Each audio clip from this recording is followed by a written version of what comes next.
Hello loves, I'm Hazel. Welcome to my kitchen in Singapore.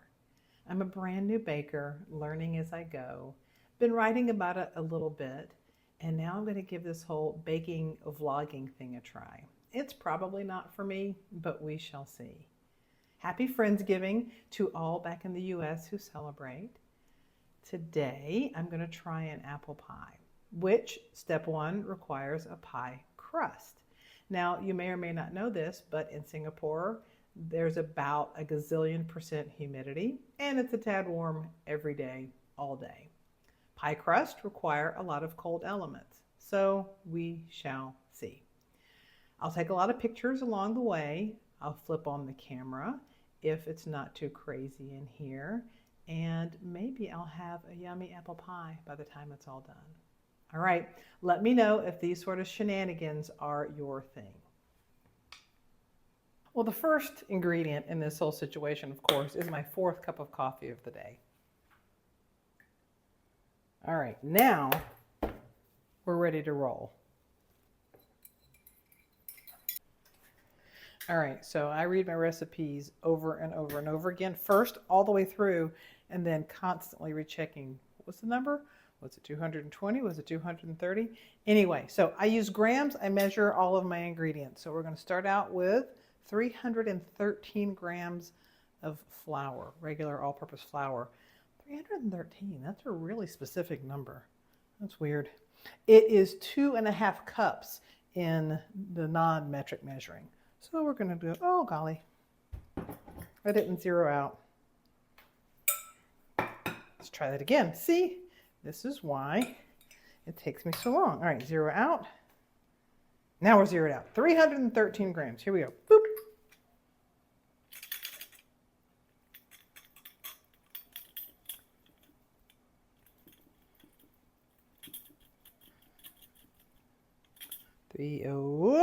We have 323 there. So we gotta get a little bit of that flour out of there. That's 305.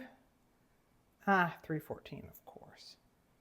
313. All right, there we go. 313. So prep work and mise en place really matters. If I have to stop the camera and stop what I'm doing every time to go and find the next ingredient, the next equipment, it's going to take forever, which it tends to.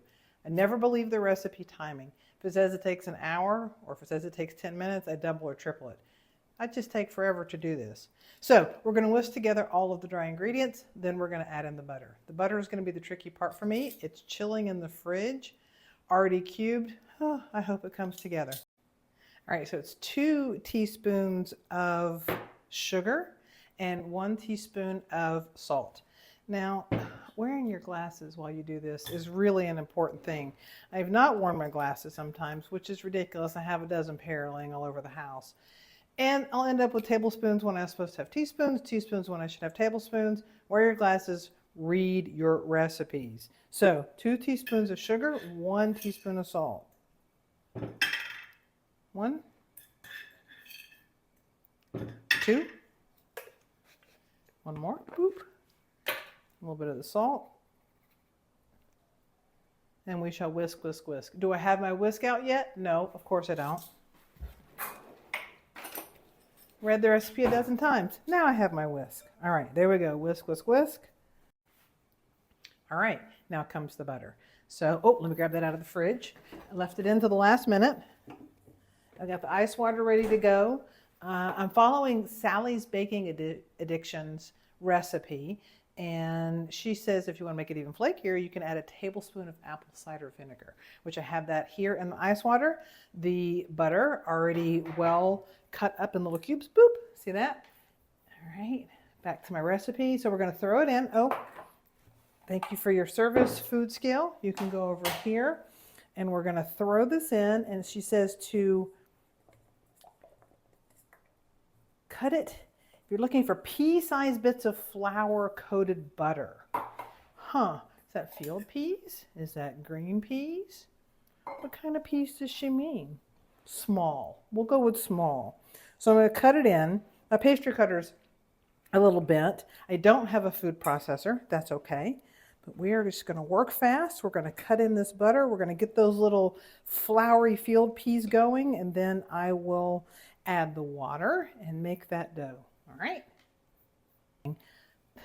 I'm concerned about using the hand crumble method and just adding unnecessary warmth when the goal is to keep it as cold as possible so that it is as flaky as possible. Yeah, as I mentioned, my wire whisk, my pastry cutter is actually quite wonky, but you know, so am I, so works well together. All right, I added the water. I was moving too fast. I wanted to keep it nice and cold. Now we have it here on the little silicone mat. It feels a little bit too wet. I didn't even use the full half cup that's recommended. So I'm going to cut it in half. I'm going to roll it into the 2 discs that's required and then throw it into the fridge for a while. So we'll come back later and see how it worked out.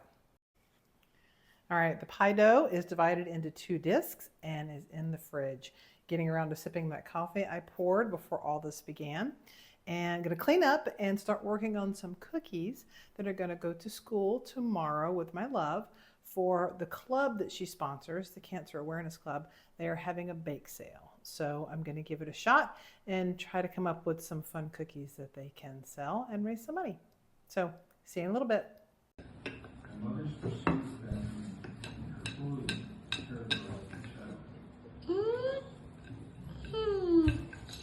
Shoot. Hi.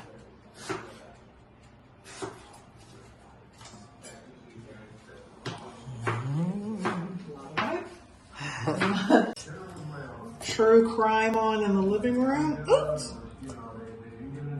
Yeah. Hi. Hi. We are tossing the apples in the spices, getting them well coated.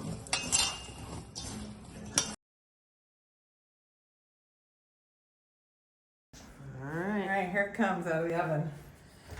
So the top started burning a little bit early, so I had to put some tin foil on top of it. I think it looks good. Smells good. Smell-o-vision. So good. Oh my goodness, look at it. She's so pretty. I'm just going to right here. Nice and bubbly. Nice and bubbly. Chubby bubbly. We need to get better lighting in this studio. We need better lighting in the studio, yes.